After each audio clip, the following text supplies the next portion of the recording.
ምንኖርበት ቦታ በረሃ ስለሆነ መጸለይ አልቻልኩም፣ መጾም አልቻልኩም። ምክንያቱም ሙቀት ነዋ። እንዴት አድርጌ ነው እግዚአብሔርን የምለምነው? በዚህ እንዴት ነው ሌሊት ዳዊት የምደግመው? ቤቱ ያፍናል ልንል ሁሉ እንችላለን። የለም ጌታ፣ እሳት ውስጥ ታፍነው ሰዎች መንግስቴን አስበዋል። ጥሩ ጓደኛ ባገኝ ጥሩ ሰው ሆናለሁ የሚባል ነገር የለም፣ አይገኝም። ቁርጡ ነው። ለምን? ዲያብሎስ አለ። ዲያብሎስ እስካለ ድረስ፣ ስሜት እስካለ ድረስ፣ ዓለም እስካለ ድረስ፣ ስጋ እስካለ ድረስ ራሱን የጣለ ጓደኛ ማግኘት አይቻልም። ለሰው የሚኖር ጓደኛ ማግኘት አይቻልም። ለምን? እናቶ ክብር አሉ፣ እነ ኩራት አሉ፣ እነ ስሜት አሉ። ስጋ እኔ ይበልጥ የሚያሰኝ ዲያብሎስ ደግሞ አለ። እንዲህ አባቶቻችን እስቲ ቅዱስ ጊዮርጊስን አስቡት። በሰባ ነገስታት መሃል እኮ አንድ አይዞባ ያልነበረው፣ ሁሉም እንደ ውሻ የሚቆጥሩት ነገስታት ናቸው። በዚያ መሃል ሰባው ነገስታት ሁሉ ይሙት በቃ እየፈረዱበት፣ እሱን እጁን እግሩን በሙሉ በብረት መጋዝ አሰንጥቀው አስቀጥቅጠው ፊቱ ላይ ምራቅ እየተፉ የሚሳለቁ ባሉበት መሃል ድነዋል። ሰው ፍለጋ እግሩን የሚያደክም ሰው ልቡ ይወልቃል እንጂ ሰው ያገኙ። የራስን ልብ ራስን ማስተካከል።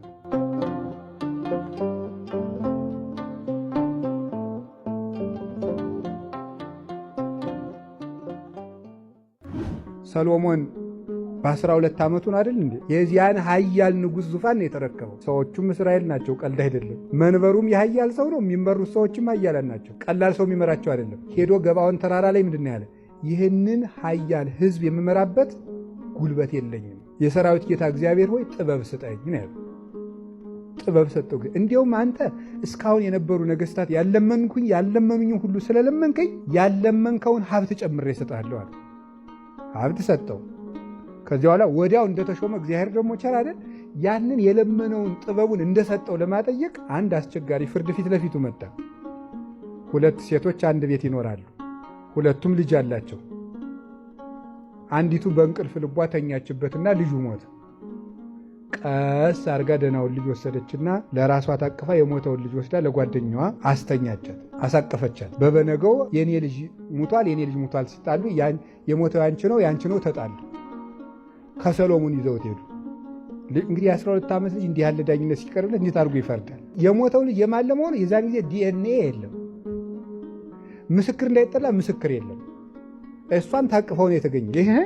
የኔ ልጅማ ይውደ ነው ታቅፈው ራስሽ ተኝተሽ ገለሽ አለቻት። ምን ይደረግ? ምስክርም የለም። እግዚአብሔር ለምኖታል። ለልጅነት የሚሆን አይምሮ ስጠኝ ብሎት ነበር።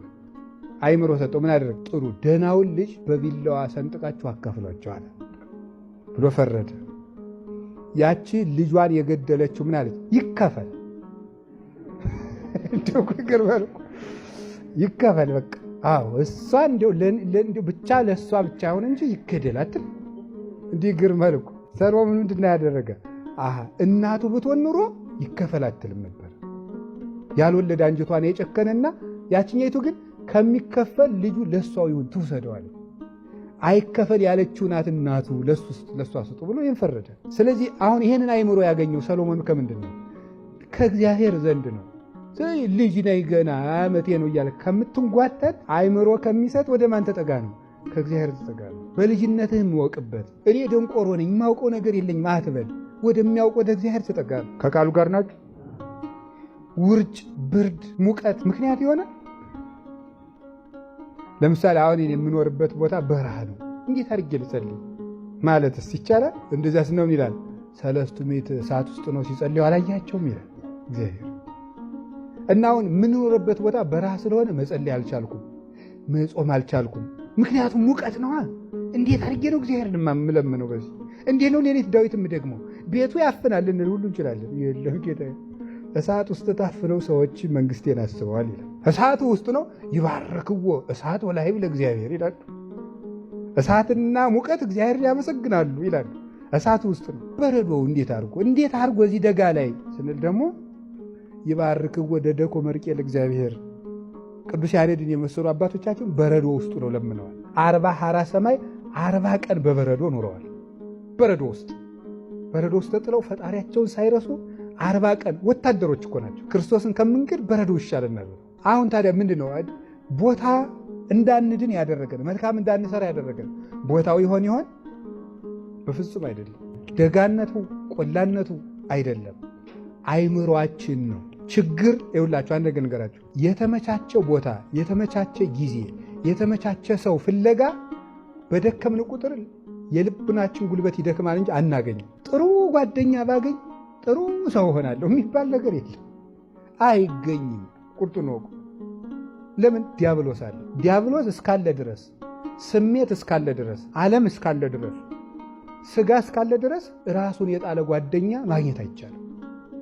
ለሰው የሚኖር ጓደኛ ማግኘት አይቻልም። ለምን? እናቶ ክብር አሉ፣ እነ ኩራት አሉ፣ እነ ስሜት አሉ። ስጋ እኔ ይበልጥ የሚያሰኝ ዲያብሎስ ደግሞ አለ፣ ራስን የሚያስወድድ በራሱ ያለው የዓለሙ ብልሃቱና መንገዱ ፍልስፍናው ሌላ ነው። ታዲያ ጥሩ ሰው ሳገኝ እጸድቃለሁ? የለም። ያለንን ወንድም ያለንን እህት ተጠቅመን መዳን ነው ያለም ድርሻው። እንዲሁ ገሌን ከማይ ቤተክርስቲያን ባልሄድ ይሻለኛል የሚል ሰውም ታገኛለች። እንዲህ ላድርግ በቃ እሱን ሳይሆን የልቤና ይደማል ይላል አንዳንዱ ሰው። ልቤ በቃ ይቆስላል እዚያ ሁሉ ነገር እንደው እሱን እያየው በቃ እግዚአብሔርን ከማስገኘው እዚያው ቤቴ ቁጭ ብል ደግሞ ይላል አንዳንዱ ሰው። ተው እንጂ እንዲህ አባቶቻችን። እስቲ ቅዱስ ጊዮርጊስን አስቡት። በሰባ ነገስታት መሃል እኮ አንድ አይዞባ ያልነበረው፣ ሁሉም እንደ ውሻ የሚቆጥሩት ነገስታት ናቸው። በዚያ መሃል ሰባው ነገስታት ሁሉ ይሙት በቃ እየፈረዱበት፣ እሱን እጁን እግሩን በሙሉ በብረት መጋዝ አሰንጥቀው አስቀጥቅጠው ፊቱ ላይ ምራቅ እየተፉ የሚሳለቁ ባሉበት መሃል ድነዋል። ሰው ፍለጋ እግሩን የሚያደክም ሰው ልቡ ይወልቃል እንጂ ሰው ያገኝ። የራስን ልብ ራስን ማስተካከል። አላጸድቀኝ ያለ እገሌ ነው አይባልም። ራሳችንን ሰውን ከማስተካከል ራስን ማስተካከል ነው መልካም። ሰውን ለማስተካከል መድከም በፍጹም አይቻልም። የሚቻለው ራስን ማስተካከል እና አሁን አላስድነን ያለ ማን ይመስላችኋል? አቤት ምክንያት ብቻ ነው፣ ሌላ የለንም። ስለዚህ ጌታ ደግሞ ምን አለ? አልቦሙ ምክንያት ለየጋይወሙ፣ ለበደላቸው ምን የላቸውም ነው ያለ፣ ምክንያት የላቸውም ነው ያለ። ሰው ሁሉ ግን ማመካኘት። አሁን በጣም የሚያስቅ ምክንያት ያመጡ ሰው ስላሳያችሁ። አሃዱ ብእሲ ገብረ ምሳሐ አብየ ወአሰሮሙ ለብዙሃን። አንድ ሰውዬ በጣም ትልቅ ድግስ ደግሶ ትልቅ ምሳ አዘጋጅቶ ብዙ ሰዎችን ጠራቸው። ቀጠሮ ሲደርስ ሎሌውን ወይም ደግሞ አገልጋዩን ሂድና ሰዎቹን ጠርተህ አምጣቸው ብሎ አዘዘው። ሂዶ ሲጠራቸው እንዲህ አለ፣ በአሐቲ ገራይት ዘተሳየጥኩ እፈቅድ ዕፃ ወእህውር ወእርአያ። አንዲት እርሻ ገዝቻለሁ ሂጄ ማየት ስለምፈልግ አልመጣም ድግሱ አለ። አሁን እርሻይቱ የዚህ ያለት ባያያት ተነስታ አትጠፋም፣ መሬቲቱ ገዝቷት ጨርሷል። ከድግሱ ግን ላለመምጣት ያመካኝበት ምክንያት በጣም ነው የሚያስደንቀው። ወአበይዎ ኩሎሙ በአሐዱ ቃል ይላል። ሁሉም በአንድ ቃል እያመካኙ እምቢ ያሉታል። አንድ ቃል የተባለው ይሄ ምንድነው? ማመካኘት ነው። ከድግሱ ነው ሲባሉ እርሻዬን ላይ ልሄድ ነው፣ መሬቱ ይዛለት ተነስቶ የሚሮጥ ይመስል ማለት ነው። ሁለተኛውን ደግሞ ሄዶ ድግስ አዘጋጅተናል ና ምሳ ብላ ተብለሃል አለው። አምስተ ጽምደ አሃ ተሳየጥኩ አሃውር ከመዕራዮም ወፍትኖም። 5 ጥማድ በሬ ስለገዛው እነሱን ላይና ልፈትናቸው ሄዳለሁ አለ። እነዚህንም ነገ መግራት ይችል ነበር። ነገ ማየት ገዝቷቸዋል። አይቶ ገዝቷቸው ጨርሷል። ከዛ ምን ይለዋል? ወባይቱ ረሲ ሊተ ከመዘያ በይኩ ወመጻይኩ። እምቢ እንዳላልኩና እንደመጣሁ ቁጠርልኝ። ያው እንደመጣሁ ሳይመጣ እንደመጣሁ ቁጠርልኝ ይለዋል። የሰው ድግስ ንቆ ሄዶ ማለት ነው። ደግሞ ድግሱን ጥሎ የሄደበት ምክንያት ደግሞ ምንድን ነው? በሬ ላይ ሄዳለሁ። በሬዎቹ አሉ። ሶስተኛው ሰውዬ ደግሞ በጣም ያስደንቅ። ሶስተኛው ደግሞ ሲጠራ አሐተ ብእሲት አውሰብኩ ወፈቅድ እሑር ወእራያ። አዲስ ሚስት አግብቶ እሷን ሊያያት እንደሚሄድ ነው የሚናገር። በጣም እኮ የሚገርም ሴት ቤቱ ላይ አግብቷታል። አሁን ምሳውን በልቶ ሲያበቃ ቢያያት ምንድነው ነው? ይህን ሁሉ ጌታ ያቀረብብን ምንድነው? በጎ ነገር ላለመስራታችን የምናቀርባቸው ምክንያቶች ሁሉ ፉርሽ መሆናቸው ነው። ምሳ በልቶ የሚመጣ ሴትዮቱ የት ልትሄድ ነው? ደግሞ ላያት እሄዳለሁ። ጠዋት አብረው አንድ ቤት አድረው ደግሞ መልሶ ላያት እሄዳለሁ የሚሉት አሁን ምን ይሉታል? አይገርማችሁም? የዚህ ሰውዬ ጅልነት። ረስ ሊተ ከመዘ ያበይኩ ከመዘ መጻይኩ፣ እምቢ እንዳላልኩና እንደመጣው ቁጠርልኝ አለ። ሰውየውም ተቆጥቶ በሜዳ ያሉትን ሁሉ ጥሩ አለ ይላል።